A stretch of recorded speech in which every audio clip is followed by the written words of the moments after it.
think this is, we mentioned this a little bit yesterday about why we do impedance matching for networks. When we're thinking about carrying power inside the network, then we are talking about delivery of the maximum power. But if we're talking about communication, then we are more concerned about the frequency sensitivity at the load. Apart from that, inside the waveguide, when you're using a waveguide, there are many things that you may want to do to the signal within the waveguide. So you may want to change the phase or couple something to a junction. Then you have passive devices that we use. And depending on what material you're using, we will be discussing something to do with Faraday rotation or in ferrites. So we look at propagation in those ferrites. So those devices that are used, you'll be able to then be able to analyze different signal parameters when they're in ferrites or when they're in different materials. So then that is the discussion on passive devices. And then we look at this, we can combine with the number one on waveguiding systems. If we close, because waveguide is a hollow structure, to be able to guide the wave just directions, probably just the forward direction and the transverse directions, X and Y, and the wave propagates in the Z. So it's a hollow structure. So what if you close the end of that waveguide? So that hollow structure will then become a cavity. And when you have cavities, what application areas would you be able to use it for? So it means the wave will be propagating forward and then backwards, forming a standing wave. And that means if you continue to inject the power or just continue propagating waves, then it means you're forming a high energy inside the cavity. And if you concentrate high energy, it means then you can use that for certain applications, maybe for microwave. So we look at those active microwave devices later. But within that resonator, how much power do you produce, and how do we then analyze the components of a microwave cavity when you close one side of the waveguide? So we'll be looking at that as well on resonant circuits. You can look at microwave filters as well. And then what about the active microwave devices? So thus we have, we produce those microwaves using certain devices. So then how is the wave amplified? How is it traveling? So, and what devices do we use for producing that through oscillators? So that again, we look at it. And then what about solid state devices where the electron is transferred? What is a trapart, MESFET, GASFET? So you need to differentiate all the mechanisms to which these waves are produced through active microwave devices. So you can see in the first semester, mainly the devices that we are using with either with the waveguide or towards the antenna. So it's not much, but you would really have to be able to do a good presentation to be able to master how the different mechanisms are affected in these microwave devices. So you could have a solid state devices, whether they are the field effect transistors or transferred electron devices, or avalanche transmit time devices, or trapped plasma. So there are very different types of active microwave devices which are used in the network. But for you, it's just to be able to identify them, know the mode of operation and the application areas of those ones. For the waveguides, you just need to know if the waveguide is impure, how does the power, how does that effect then change the power that is delivered? If you're able to do that, then good enough. Or if you excite a transverse electric field, how does it flow? If you excite a transverse magnetic field, how does it flow? And what kind of devices are able to carry the transverse electric and magnetic waves? So if you're able to do those, then that is what is expected in this semester. This we talked about yesterday. If you can see, we're just having a transmit side and the receive side. So you have a transceiver. Of course, both sides you have a transmit and receiver. At one point you split them. So depending on whether you're receiving the signal or you're transmitting the signal, what way would a transceiver detect that one signal is being transmitted and the other one is being received? Can somebody tell us one of the ways in which the transceiver is able to detect that this signal is being received at the same time one is being transmitted? What component of waves do we use to be able to distinguish that? An example?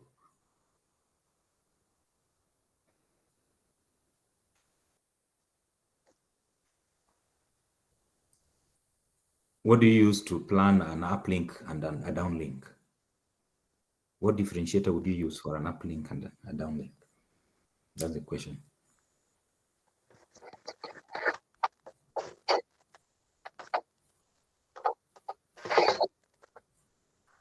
Is that George trying to say something? Or you're just unmuted? Okay. So definitely one of them is the frequency. So the band, the center frequency would help you determine whether one signal is uplink or the other one is downlink. So you have a transmitter, then going through all that. So you have the output power. If you're able to see my cursor, let me return here. So you're able to see this. Let's get there. I think I should be able to draw. So you have your total output power somewhere here. I think I should be able to draw.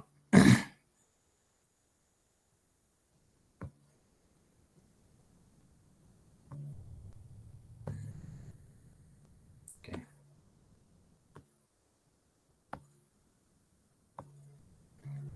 So you have your output power. There's a certain level here that you have for the output power. Then, sorry, this is ground. So you transmit at that power level, but because they are branching and losses within the waveguide and the wires that you're using from the transmitter, then you will be having some branching losses on the cabling. Okay, you have filters there, you have isolators, you have attenuators. So there are some branching losses that will make you lose that power. So you can see we transmit at that level, this level here. And then now, because of the losses, the power level actually goes down by the time it is reaching the antenna. So we have at that point, remember your total power is like that. So by that point, you have lost some of the levels in power here. So there's a loss here due to branching circuits and cables. The electric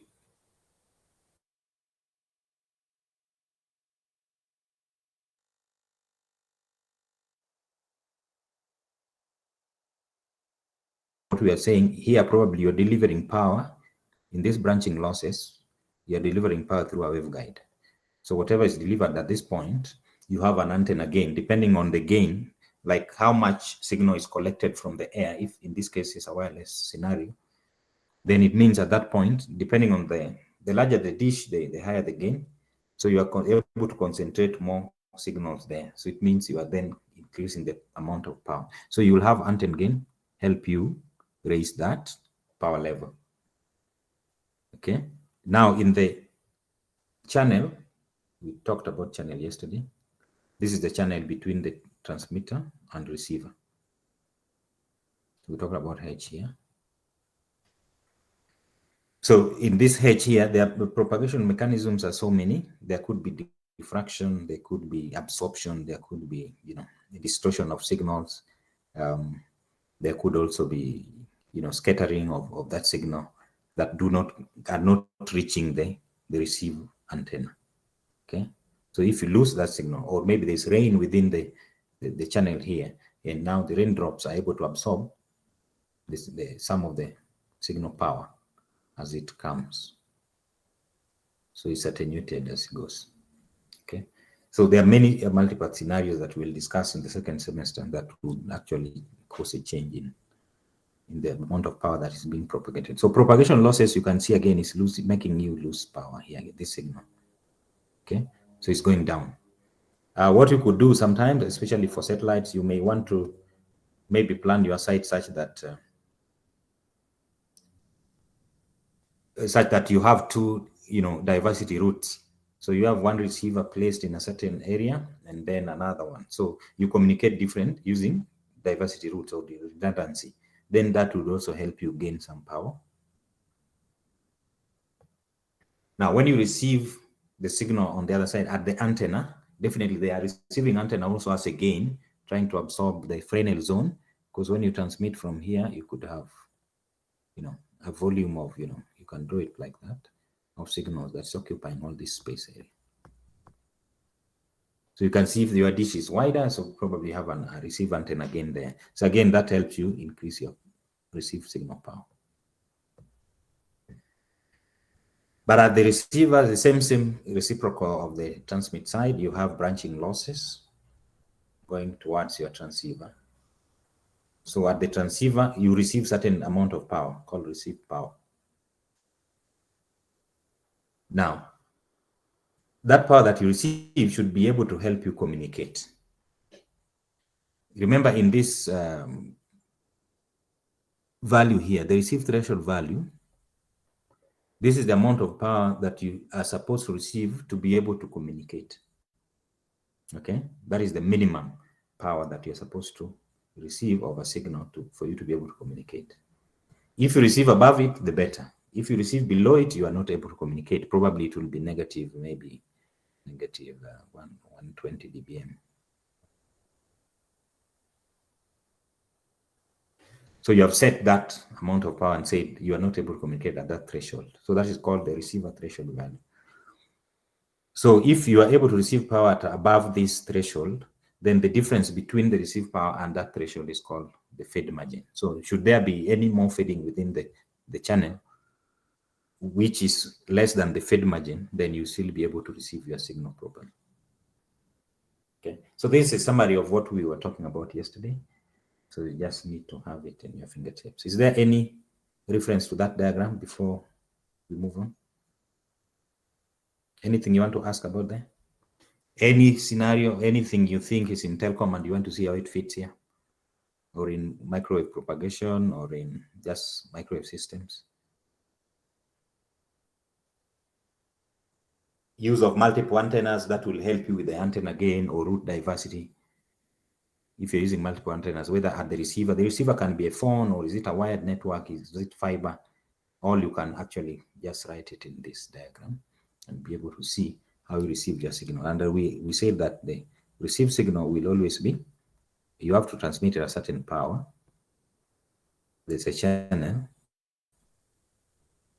there's a modulated symbol, and then there's the noise. Whether there's interference, then that noise becomes the AWGN plus interference. Or if there's an impulsive noise like power line communication, the same. It just changes the PDF.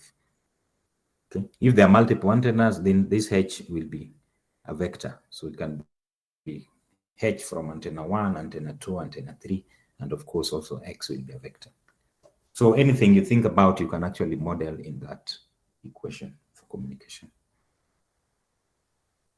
If the channels look alike, again, that normally causes, what we call correlation. Again, you can model that, and we'll see in the second semester how you change H to be able to model the channels that look alike, which it means it does not give you diversity. If the signals received look alike, there's no diversity in them. Okay, so just map that in your mind about how that goes about. So when we finish, we'll see whether we'll, reorganize this. I think this was done last time. So group 1, considering impedance matching, the stabs, quarter wave transformer, Chevy.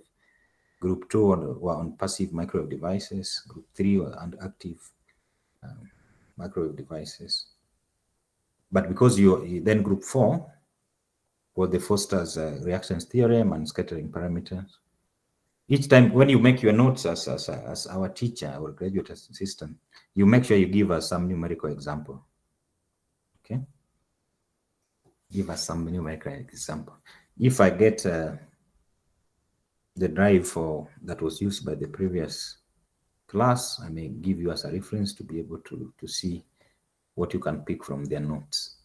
But you're supposed to learn by yourself how to do research. So I'll look at what you have done first, then I can share with you. If at all they had shared with me in the drive, which should have been the case. Okay, apart from that, let's look at a scenario. These are still introductory classes, don't worry about them. Let's look at a scenario where you want to look at an implemented network. See, we have been using the drawings to show you what it is that we want to achieve. So on the microwave devices, we do the design of waveguides. How are they excited? How the signals are excited within that waveguide, and then we look at the pattern of the waves themselves. Then if we are able to calculate the amount of power at a distance within the waveguide and how they are coupled, then we will be good enough. Then we look also at the design of cavity resonators. We said you close one side or two sides, or you make it a volume of the waveguide. You block the ends, then it becomes a cavity. So we also see how you can do a microwave oven, how you can design a microwave oven there. Then on impedance matching in microwave systems, as we said, maximum power transfer and reduce frequency sensitivity so that you don't have reflections of the signal. Then we look at active and passive microwave systems. Very, very simple. You can use this book here. I think the last time I looked at it, it was available online with the soft copy, if you can get that. I don't know whether it's allowed, but during COVID, people shared a lot of their materials, including books. You can also read about field theory of guided waves or any other book that you feel is good for you or is easy to understand. So this is a very, very simple implementation of a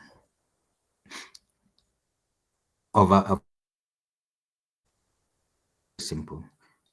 Now this network, you can use it as a mobile Wi-Fi network. You can work with this and charge people. So what you have is a power supply. Okay.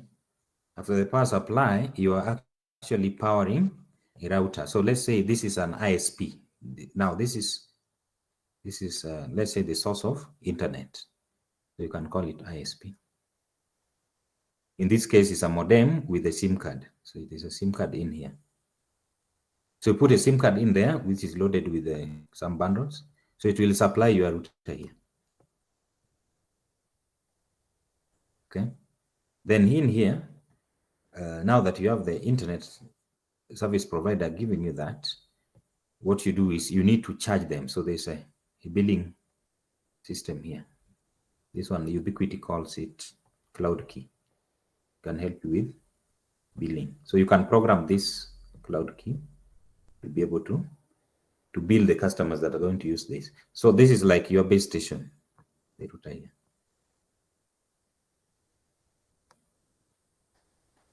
Then you have the billing system. This is just power. Then with the same router, now you distribute the network. So it's like a core network which is able to distribute the network at the same point. So this is an access point. All right. So you have your signals coming in wirelessly from the cloud. Okay. Whether it is a GSM network or whichever network it is, you tap it here as an ISP, control it over this router and the billing system, and then now this is the distribution network. So this is omnidirectional antennas. So when we second semester we're learning about antennas, you'll be able to see that you are able to propagate the waves omnidirectionally for the two. So this is just an example of the Wi-Fi network that I want you guys to install at the department for this year. But this is like a small portion of it, just to make you understand. If you want to program it, you'll be able to organize. You can get this small one before we implement the big one, which is a transmitting side and the receiving side. This is just like a core network which is able to distribute within the same area. Okay, so these components are available, so you can always use them to program. That's the reference that I gave you. So Maki, whenever all these things that you're learning, where should it lead you to? You should be able to design a link. So, and all these things that you're seeing here, you need to plan, because you go to a site and be able to see what kind of area we're going to supply the internet. So in that case, then you need to visit the site and do site planning. You can mute those who are joining. Those who are joining, just mute. So you plan the site. With that knowledge, then you can now design. Okay, this will become more clear in the second semester, where you know that you're going to have your base station and then the base station antenna. Then you want to reach somebody's phone on a remote end. So you can plan such that you have a Fresnel zone here with another antenna, which becomes like a BTS.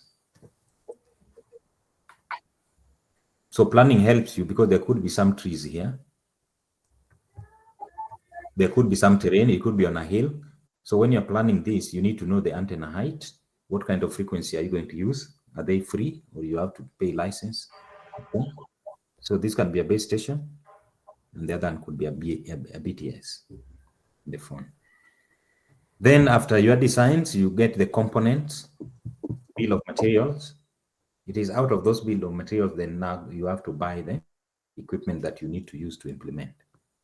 So as these things are called, so it means you can be called to a department where you are actually a planning engineer.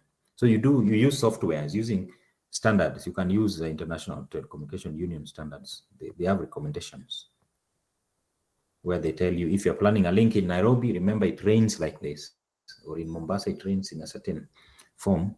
So you need to provide for this fade margin in this area. So use those standards to be able to design, to do planning. And then you design at the site. And then you implement the network. So some of you will be working with contractors who are actually doing mostly design and probably implementation. Planning could be done by the network operators. You could also be employed by that. So here you need to know more of theories and standards. So if you go for attachment or internships where you do a lot of planning, you need to explain that. The design is really the drawing of the site. You need to draw that. That would also be asked by EBK.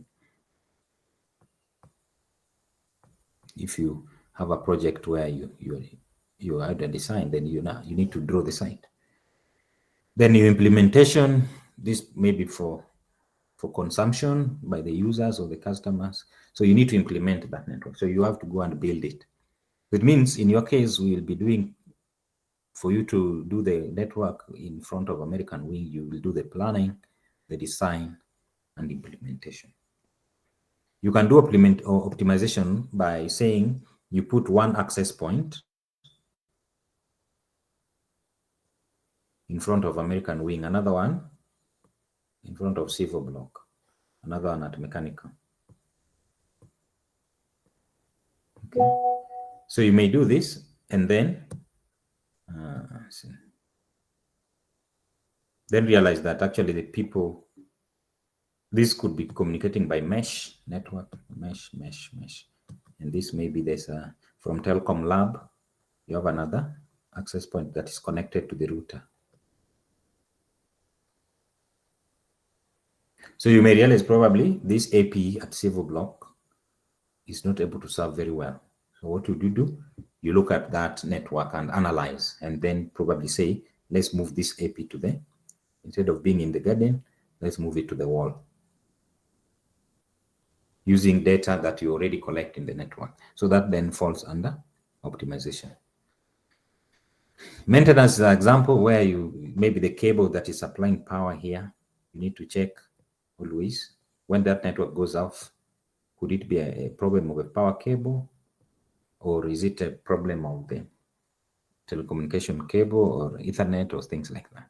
So again, that falls under maintenance. So this is a continuous process. And of course, now updates, communication skills, you need to use that to be able to update relevant departments and users and customers on what is going on in the network. Okay. That we have discussed. Now, sometimes you can design your network from a base station. For example, here, this is a co-located base station at KPLC in the Ruaraka complex.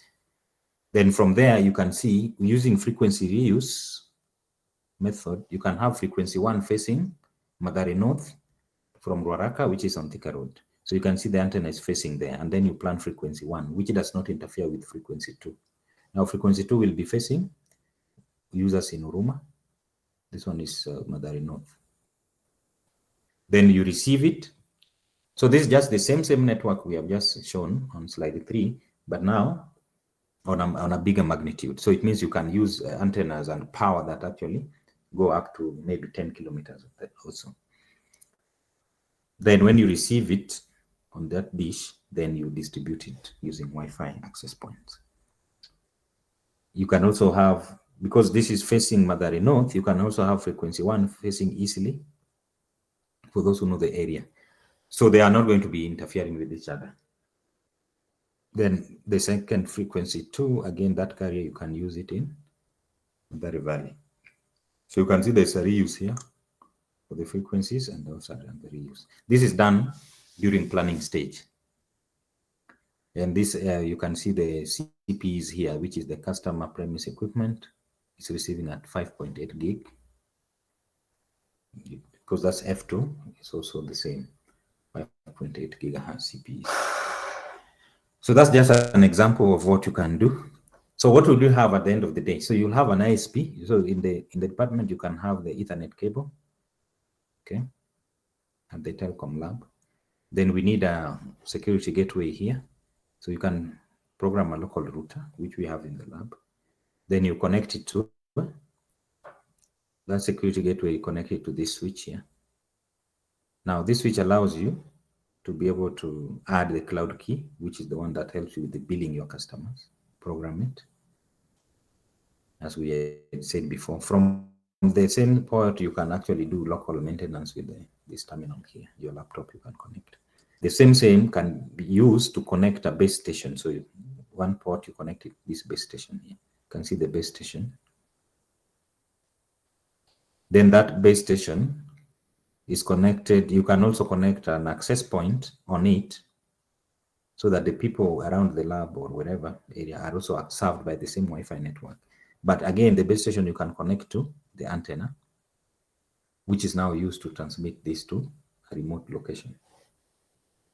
So this is more of what you are going to be able to see in the lab. Those are the equipment now, not just drawing, but the equipment that actually exists in the lab. So this, I think, is extended to show you the other side now. We have talked about this end. Now you can have, now the base station antenna, you can see the base station antenna is now connected to the base station. And this is transmitting to the remote end. This is the other remote end. I think the pen I'm using is, okay, so you have a remote end. So you transmit, then you receive that signal with a remote custom equipment, customer premise equipment. You may want to connect that to a router just to be able to manage it remotely. You can go with your laptop and manage if there's an issue. Or you can just connect it, you receive it, connect it to an access point, okay, and see if you're able to connect your users on the remote side. So this is the wireless bridge that we're talking about. So you need to configure that and receive the signals on the other end. Now, this is where the design is. You decide what distance is this wireless bridge, what is the inclination, what is the antenna height for here, okay? At what power are you transmitting? What is the gain of this antenna, which is a directional antenna? So depending on how many custom or how many remote customer premise equipment do you want to use, then you can decide what angle should this antenna have, the beam width. It can be 60 degrees, 120 degrees, depending on how you're planning the remote end. So those are the issues that you use in planning the network. Of course, you should be guided by certain standards. For example, you can see in 1999, this is an IEEE standard, 802.11a. In 1999, they were using this center frequency 5 gig. Maximum data rate they could do was 54 Mbps. Could only go up to 1,000 feet outdoor. Oh no, that is indoor, and then outdoor. You can see it can go further.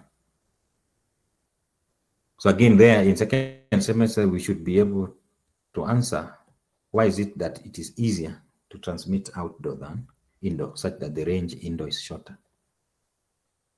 Then they did another improvement on 802.11b. They went lower to a lower frequency. So they offered that as well. They were able to increase range.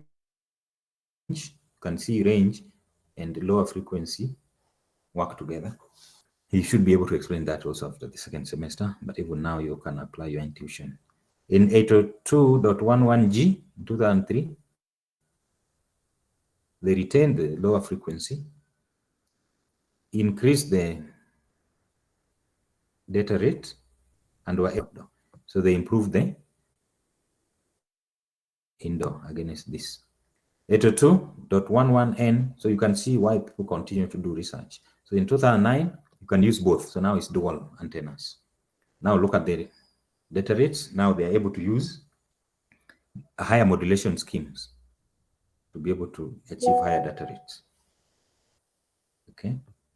And then the feet indoors, 225, look at the range and improve tremendously. So you look at this standard, then you realize there are many things that have been changed with that standard. In 2014, 802.11 AC in 2014. So again, 5G back to 5 gigahertz, 1 Gbps, 90 feet is shorter at high frequency. Some people are joining late now. And then they are able to do 1,000 feet outdoors. So whenever you're doing planning or design, you must always think, what is the standard that I'm using? So this IEEE standard, if you're using ITUR standard, ITUT standard for telecommunication, you must always have a standard on the side. Even when you're doing research, that guides you into what it is. Like if you talk about 5G, they're saying they want to achieve 1 millisecond latency for the signal to leave your device to the network back. So if you want to achieve 1 millisecond latency for maybe virtual reality and driverless cars or things like that, then it means the base station must be very close to the device. So in 5G, then would add a lot of base stations within the network. Then you achieve that latency of 1 millisecond. So what standard are you following when you're doing your research, and what is it that you want to improve? So those are the things you need to look at. I know our time is up. So in the next week, I'm the one who will be online. So probably I'll start here on this link, just something short. Show you just a little bit. Here we just having, I think this is around Mamlaka. You can see Mamlaka Road here.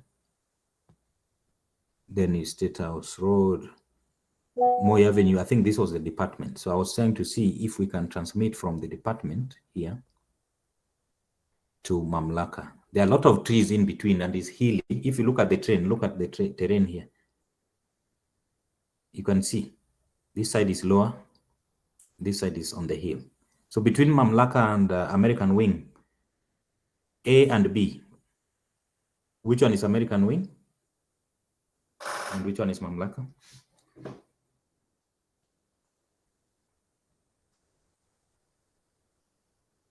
For those who are able to see, which side is Mamlaka and which one is American Wing, from what you know?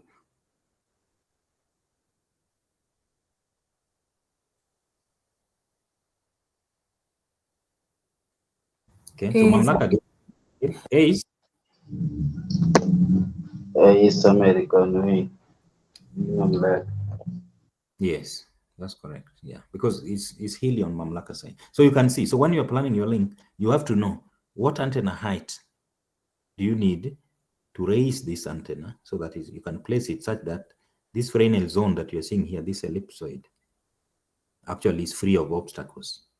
So the last time I tried to put the transmitter there and the receiver in Mamlaka, it was seeing it, but the interference from multipath and blockage from trees was a lot. So it meant that I need the antenna very like the BTS that is behind there. So you must design such that you know the installation height, you can see output power, channel bandwidth for you to be able to achieve the data rate, the station height, and the tilt angle. And you can see also the gain of the antenna, dBi, 16 dBi, 20 dBi. So it means you can change. In this equipment here, Rocket 5 AC Lite from Ubiquiti, you can actually change to 16, 20, 21, 22 dBi on the signal processing. So as a planner, this is, you can use a software like for this, for example, this one, I don't know, it's called link.ui.com. You can go there. You can just pretend like you want to design a site maybe in your village or wherever, or in your estate. Then you can just try to choose and, vary some of this. So these are the kind of things that you need to use to design a link. You need to know the installation height, the location, output power, channel width, reference height for that station, orientation, and also the clutter in between, or the terrain, because there may be another hill here in there which you are probably not able to see, but with the software you're able now to see, and that there will be a blockage, so you'd rather put the antenna on top of that hill. Okay, so that's planning.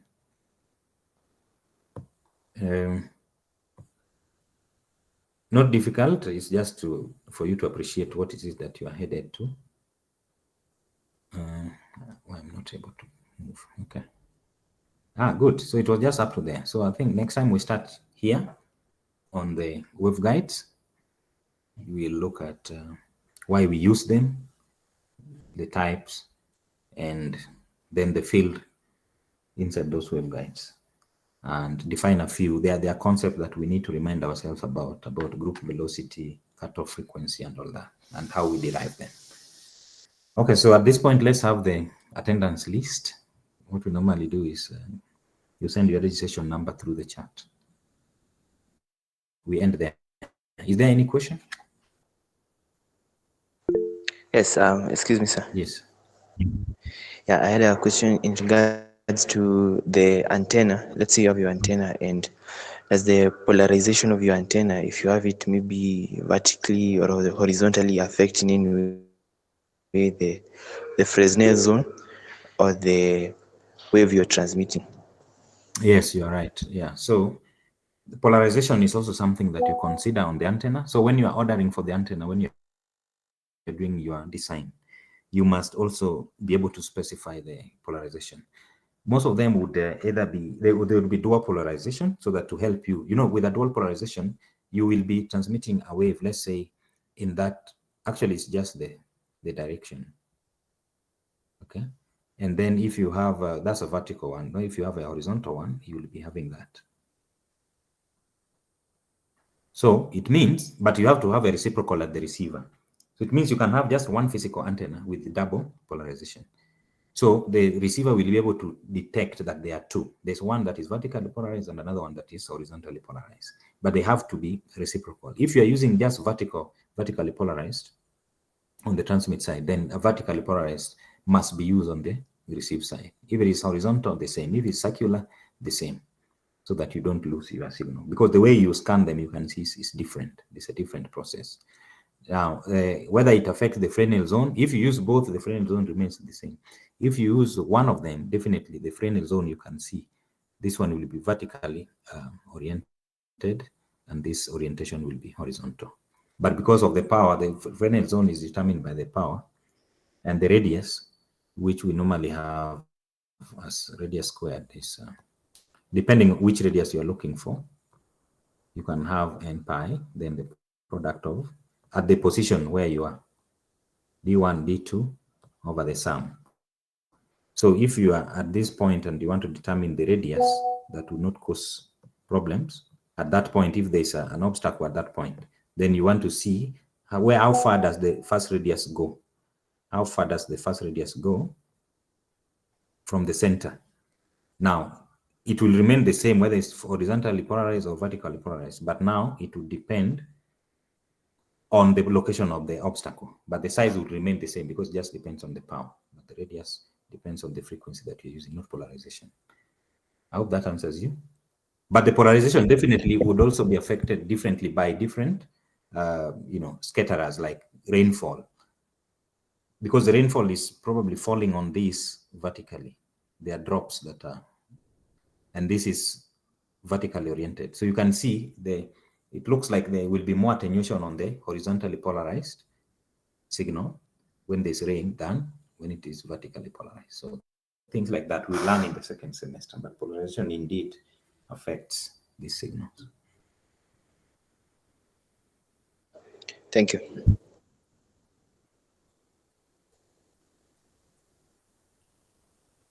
All right. So everyone has, some of you came very late. Next time try to be early because we were also late with the class. I had so many meetings today.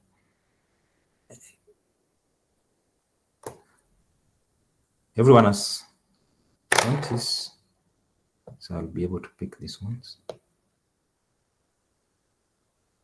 All right, so see you on Monday. No, on Tuesday.